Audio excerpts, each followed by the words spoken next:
Channel కి స్వాగతం। మన రాజసుధా ఛానల్ ద్వారా మరి అనేక సమస్యలకి చక్కటి పరిష్కార మార్గాలు, సక్సెస్ కి టిప్స్ ఎన్నో మనం తెలుసుకుంటున్నాం।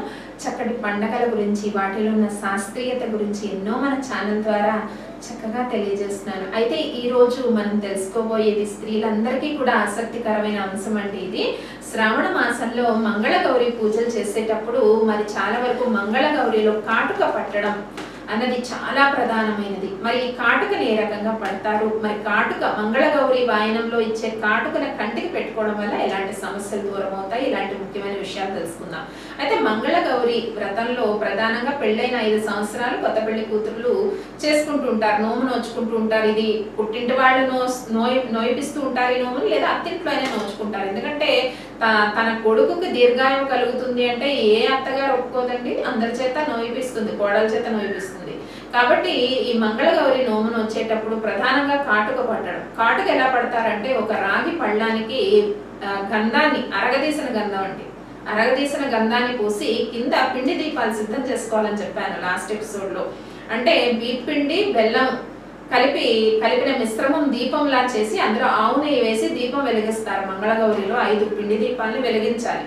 అయితే ఈ దీపాల యొక్క వేడికి ఆ కింద ఏదైతే మనం చందనం రాస్తామో ఆ ప్లేట్కి ఆ వేడికి చాలా వరకు ఒక నల్లటి మసిలాగా వస్తుందన్నమాట। ఈ రకంగా అంటే కింద ఆవు నెయ్య, గంధము, ఈ మిశ్రమంతో ఇది వస్తుంది। అంటే ప్లేట్ లో కొంతమంది చాలా వరకు నీటిని పోస్తూ ఉంటారు, అలా చాలా వరకు అది రావటానికి ఈ రకమైనగా తీసిన కాటుకను అనేక మార్లు వెన్నతోటి కడిగి తాటి ఆకుతో శుభ్రం చేసి కాటుకను చేస్తారు। ఇది చాలా ప్రధానం మంగళగౌరి పూజలో।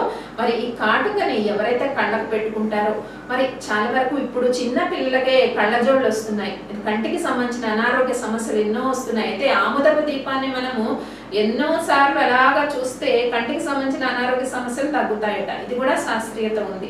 మరి ఈ కాటుకను ఎవరైతే కంటికి ధరిస్తారో కంటికి సంబంధించిన అనారోగ్య సమస్యలు ఎన్నో దూరం అవుతాయి। అయితే ఈ శ్రావణ మాసంలో మంగళగౌరిని అంటే భూమి తల్లి అన్నమాట, అమ్మ గౌరమ్మ, అమ్మను పూజించడం వల్ల మనకి ధనం, ధాన్యం అన్ని సమృద్ధిగా లభిస్తాయి। మరి ధనం బాగా లభించాలంటే మనం వరలక్ష్మి, మహాలక్ష్మిని పూజిస్తాం। కాబట్టి ఈ కాటుక చాలా ప్రధానమైనది।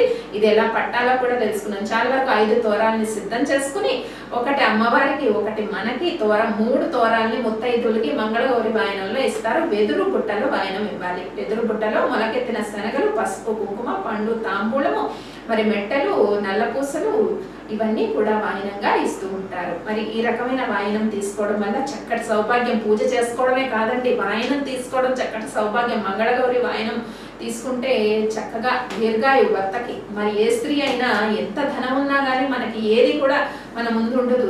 భర్త దీర్ఘాయువుగా ఉండి ముత్తైదువుగా మన స్త్రీలు ఉంటేనే తరగని సౌభాగ్యం। కాబట్టి మంగళగౌరి వ్రతానికి ఇంత ప్రాముఖ్యత ఉంది। మరి నెక్స్ట్ ఎపిసోడ్ లో మంగళగౌరి కథ ఏంటో తెలుసుకుందాం। ఈ కథ చాలా ప్రధానం, ఆ కథలో ఉండే ప్రత్యేకత ఏంటి, మరి ఏ విషయమైనా మనం తెలుసుకోవాలంటే పలానా వాళ్ళకైనా ఒక ఎగ్జాంపుల్ గా తెలుసుకుంటే ఇంకా బాగా మనకు అర్థమవుతుంది। మరి వచ్చే ఎపిసోడ్ లో మంగళగౌరి కథ ఏంటో తెలుసుకుందాం। మరిన్ని పరిష్కార మార్గాల కోసం సబ్స్క్రైబ్ చేయండి రాజసుధా ఛానల్। ఈ వీడియోని మీరు లైక్ చేయండి, షేర్ చేయండి, సబ్స్క్రైబ్ చేయడం మాత్రం మర్చిపోద్దు। వీక్షించండి రాజసుధా ఛానల్।